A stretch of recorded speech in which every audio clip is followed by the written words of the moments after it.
There is a particular cruelty in the studio system's habit of manufacturing women to replace other women, of looking at what the audience loved about one actress, distilling it into a set of surface qualities, and then finding a new vessel to pour those qualities into, as if the thing that made the original irreplaceable was the surface, rather than the specific, unrepeatable interior life behind it. The system produced many such replacements. Most of them faded when the audience refused to accept the substitution. A few of them became, in spite of everything the system intended, and in direct defiance of the conditions under which they had been constructed, something entirely their own. Kim Novak was the defiance made visible. Marilyn Pauline Novak was born on February 13th, 1933, in Chicago, Illinois, the daughter of a Czech-American railroad worker and a homemaker of Polish descent, in a household of modest means and Catholic values that gave her a specific moral seriousness, an interiority, a tendency to take things seriously that the entertainment industry would consistently mistake for docility. And that was, in fact, the opposite. She was not docile. She was deep. The distinction would eventually become the source of most of the conflict between her and the studio that spent years trying to eliminate the depth in favor of the docility.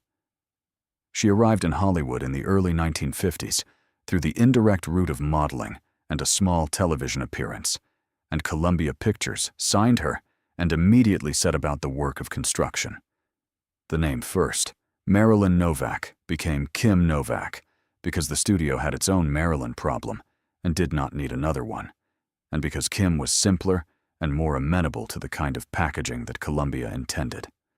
Then the image, the Lavender Blonde, a specific shade of platinum that the studio's colorists produced and that was distinctive enough to be trademarked as a visual signature, a color that was simultaneously glamorous and slightly eerie, like beauty that has been pushed 1 degree past natural and into something slightly unsettling. The color suited her better than the studio understood, because the slight unsettledness was her, was the thing the camera kept finding regardless of what the studio had dressed it in. Harry Cohn ran Columbia with the conviction of a man who believed that the contract players on his lot were his personal property, their images, their time, their private lives, and their public personas, all belonging to the studio in ways that the contracts formalized and that Cohn enforced with the specific intimacy of someone who found the enforcement pleasurable rather than simply necessary. He had a particular interest in Kim Novak, a proprietary attention that she found suffocating and that she resisted with a quiet, persistent stubbornness that maddened him precisely because it was not loud enough to justify the full disciplinary response the system had available. She did not rebel dramatically. She simply refused, in the specific, undramatic way of someone who has decided what they will and will not accept, and who maintains that position regardless of the pressure applied. She hated the name Kim. She said so, repeatedly and consistently, to anyone who would listen, including the studio that had given it to her. She hated the lavender. She had opinions about the clothes and the styling and the public persona and the management of her private life that differed substantially from the studio's opinions, and she expressed them without the elaborate management of an actress who understood that the expression would cost her something. It cost her. She expressed them anyway. Alfred Hitchcock found her in 1958 for Vertigo, when he needed an actress capable of something that the role required and that very few performers could have provided: the ability to be, simultaneously, two different people who were also the same person, to carry the audience's knowledge of the deception and the character's experience of the deception and the audience's sympathy for the character, despite the deception, all in the same performance, without resolving the tension between these three things, because the tension was the film's subject, and the film's subject mustn't be resolved. Novak played both Madeline and Judy, the cool, remote woman who was being constructed, and the woman who is doing the constructing, who knows she is being made into something she is not, and who participates in her own transformation with the specific, anguished compliance of someone who wants the love, the transformation might produce badly enough to pay its price. The performance is one of the most psychologically complex in the history of cinema, and it has only been fully understood in the decades since the film was recognized as a masterpiece. What Novak brought to it, the quality of genuine interiority, of a woman whose surface was deliberately managed and whose depth was nevertheless present underneath the management, visible in the specific quality of the eyes and the way she occupied stillness, was not manufactured by Hitchcock or by the screenplay or by any technical element of the production. It came from a woman who had spent years being managed by a system that was trying to reduce her to a surface, and who had maintained, through those years, the interior life the system had been trying to eliminate. She played Judy's anguish from the inside because she understood what it felt like to be remade into someone else's idea of who you should be. She was involved with Sammy Davis Jr. during the height of her career, a relationship conducted at a time and in a social context where the relationship was not simply unconventional, but genuinely dangerous, in an America where interracial relationships were not only socially censured, but in some states, still legally prohibited. Columbia Pictures pressured her to end it.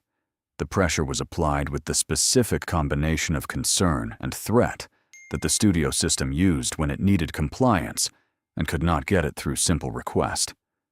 The relationship ended. The manner of its ending was one of the several things about the Hollywood years that she did not particularly enjoy discussing. She walked away in stages and then completely.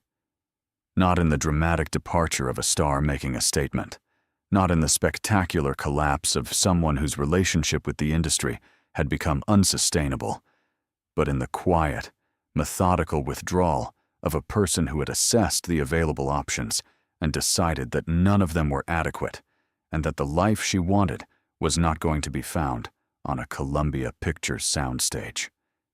She moved to a house on the Oregon coast and then to a property in Carmel, California, where she painted and rescued animals, donkeys and llamas and horses, and the various creatures that came to her through the specific network of people who knew she would take them, and lived the life that the Hollywood years had not provided with the specific, unhurried fullness of someone who has waited a long time for the thing she was made for and is not going to rush it now that she has it. The painting was serious work, not hobby work. She studied. She developed a style. She showed her paintings. She was, in the visual arts, the same person she had been in the cinema. Someone whose interiority was the primary quality of the work, who was less interested in technical demonstration than in the specific, difficult project of getting something true onto the canvas or the screen.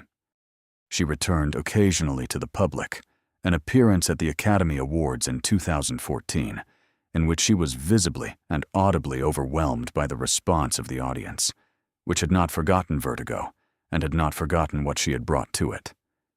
She stood on the stage and the audience rose, and she received the recognition with the specific, unguarded emotion of someone who had not been expecting it, and who had perhaps, in the quiet years by the sea, underestimated the distance her work had traveled and the depth to which it had arrived. She was the Lavender Blonde. She was also the woman who refused to stay the Lavender Blonde, who maintained, through the years of Harry Cohn and the studio system and the carefully managed image and the pressure to become a simpler and more manageable version of herself, the specific, unrepeatable interior life that the camera kept finding whether the studio wanted it to or not. Hitchcock understood what he had. He built a film around it. The film became a masterpiece. The woman who made the film possible went home to her animals and her paintings. She got the better deal.